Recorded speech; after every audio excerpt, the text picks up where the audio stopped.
সবাই কেমন আছেন? আশা করি সবাই নিশ্চয়ই ভালো আছেন। আজ খুবই টেস্টি একটা রেসিপি নিয়ে এসেছি। আজ করে দেখাবো potato stick chips.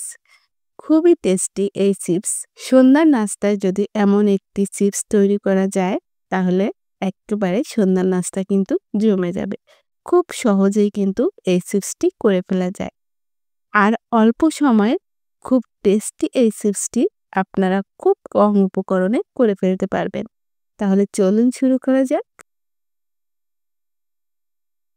Potato chips করার জন্য এখানে আমি ৪টি আলু নিয়েছি। সুন্দর করে কেটে আমি পরিষ্কার করে ধুয়ে নিয়েছি। এখন আলুগুলো আমি একটু সিদ্ধ করে নিব।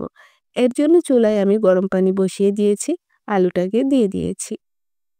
এখন ঢাকনা দিয়ে অপেক্ষা করব আলুটা সিদ্ধ হওয়ার জন্য। ৫ মিনিট জাল করার পর আমি ফিরে এসেছি দেখুন।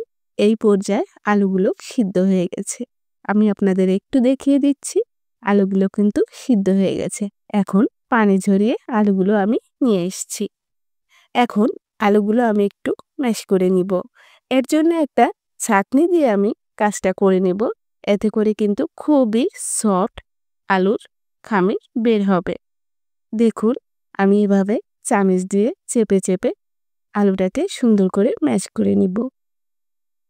আপনারা হাত দিয়ে করেন তাহলে কিন্তু আলুটা সুন্দর করে ম্যাশ হবে না, দানা দানা থেকে যাবে। তাতে করে চিপসগুলো কিন্তু ভালো হবে না। দেখুন একটু সময় নিয়ে এভাবে করে নিলে নাস্তাটা কিন্তু একেবারেই পারফেক্ট হবে। খুব সহজেই কিন্তু আলুর এই খামিটা এভাবে বের করে নেওয়া যায়। এখন আমি আপনাদের একটু দেখিয়ে দিচ্ছি কতটা স্মুথ একটা ডো তৈরি হয়েছে। এখন আমি এই আলুর খামির ভিতর অন্য উপকরণগুলো মিশিয়ে নিচ্ছি। প্রথমেই আমি এখানে দিয়ে দিচ্ছি ২ টেবিল চামচ কর্নফ্লাওয়ার, আর দিয়ে দিচ্ছি ২ টেবিল চামচ বেসন। আপনাদের হাতের কাছে যদি বেসন না থাকে আপনারা চাউলের গুঁড়ি দিয়েও কিন্তু করে নিতে পারেন। এখন এখানে আমি দিয়ে দিচ্ছি স্বাদমতো লবণ, আর দিয়ে দিচ্ছি মরিচ গুঁড়ি। এখানে আমি হাফ চা চামচ মরিচ গুঁড়ি নিয়েছি আর হাফ চা চামচ হলুদ গুঁড়ি। দিয়ে দিচ্ছি একটু জিরা গুঁড়ি, আর দিয়ে দিচ্ছি একটা স্বাদ ম্যাজিক মশলা। আপনাদের কাছে যদি মশলাটা না থাকে নুডলসের মশলা দিতে পারেন, আর তাও যদি না থাকে তাহলে গরম মশলার গুঁড়ি দিয়ে দিতে পারেন। কিন্তু এই মশলাটা দিলে খুবই সুন্দর লাগে, একেবারে দোকানের চিপসের মতো।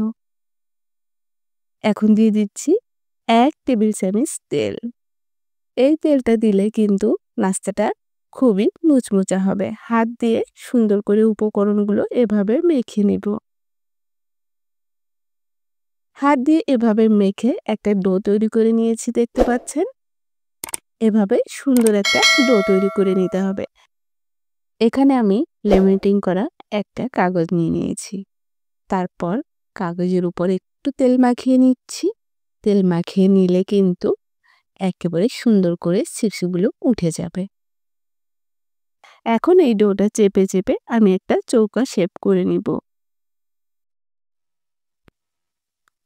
তারপর চাকু দিয়ে সুন্দর করে কেটে নিব। ক্যামেরাটা অফ থাকায় আমি আপনাদের কাটাটা দেখাতে পারলাম না সম্পূর্ণ। এর জন্য আমি আন্তরিকভাবে দুঃখিত। দেখুন আমি চাকু দিয়ে এভাবে কেটে নিয়েছি। এখন চলে যাব চিপসগুলো ভাজি করার জন্য। কড়াইতে তেল বসিয়ে দিয়েছি, তেলটা গরম করে নিয়েছি।